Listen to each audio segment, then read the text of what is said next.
তিনি দিচ্ছেন এই কর্নার কিকটা।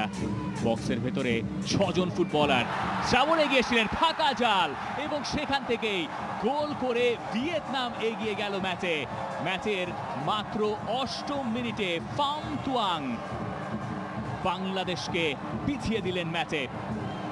লাওসের সাথেও কোয়ালিফায়ারে তার গোল ছিল, এই ম্যাচেও গোল করলেন এবং ম্যাচের সময়টা দেখুন, প্রথম 10 মিনিটের মধ্যেই, আরো শর্টলি বললে 8 মিনিটের মধ্যে ভিয়েতনাম তারা সেই লিডটা পেয়ে গেলেন। কোচ কিম স্যাং সুক নিশ্চয়ই বেরিয়ে আসার কাজটা, সেই কাজটাই তিনি করেছেন। বাঁ দিক থেকে আরেকটা আক্রমণের সূচনা তারা করতে চায় এবং মেহেদী হাসান শ্রাবণ 5 বছর ছিলেন সেখানে, ক্লাবে খেলেছেন। এবার কিন্তু এক শর্ট কর্নার দিয়ে শুরু হলো ভিয়েতনামের আক্রমণ। ঠিক বাইরে সরাসরি শট, ও মেহেদী হাসান শ্রাবণ দুর্দান্ত একটা।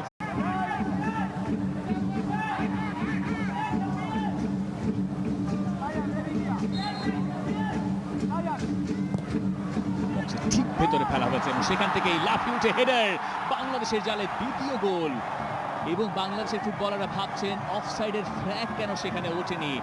18 মিনিটে বাংলাদেশের আরেক বিপর্যয়, আরেকটা সেট পিস, ভিয়েতনামের আরেকটা গোল। আর তিনিও চলে গেছেন সাদ, সেখান থেকে হামজার ব্যাক হেডার, ফজল আহমেদ ফাহিমের শট, এবার পোস্টে রাখতে পারলেন। কন্ট্রোল রয়েছে লেফট ফ্ল্যাঙ্কে, জায়ান, ফজল আহমেদ ফাহিম লেফটি ওভারল্যাপ করেছেন, সৌমিক সোম। সবাই সাউন্ড অন রাখার জন্য সবাই ভিডিওতে লাইক দিয়ে ফেলেন। 3000 লাইক অন না হবে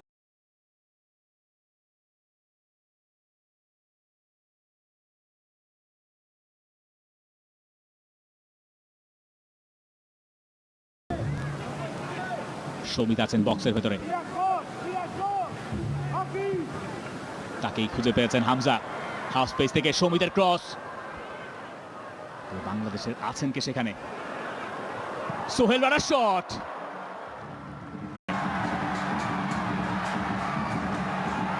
অন্য পাশে সেই দং গুয়াংহেন, এপাশ থেকে ও পাশে আরো একটা শট। মেহেদী হাসান শ্রাবণের আরো একটা ছিল না, সে আলোচনা আসছে পরে, কারণ ভিয়েতনাম আরো একবার চোখ রাঙাচ্ছে আর বাংলাদেশ সেখানে ঢুকতে বাংলাদেশের জালে আরো একটা goal. Too easy, way too easy. Hai Long এর আগের একেবারেই কোনো স্ট্রাকচার ছিল না বাংলাদেশ দল এবং সেখান থেকে এটাই অনেক। অফসাইডে নেই সেখানে জুয়ান, অন সাইডে, এবং তারপর শেষ পর্যন্ত বাংলাদেশ রিজিউম করছেন হাত দিয়ে শহীন এবং সুমন রেজা নেমেছেন, তার উদ্দেশ্যেই বলটা বাড়িয়েছিলেন মুরসালিন। হামজার ভলি, সমিত খানিকটা স্পেস তৈরি করেছেন, শট করেছেন। আপাতত সেটা 3v2, বাংলাদেশ অবশ্য সেইপে ফেরার চেষ্টা করছে। জামাল ভুঁইয়া অনেকটুকু নিচে নেমেছেন এবং হোয়াট আ স্ট্রাইক, হয়ে গেছে। এবার এই জায়গায় বিপদ আর হলো না, কারণ গোল ফ্রেমে বাদ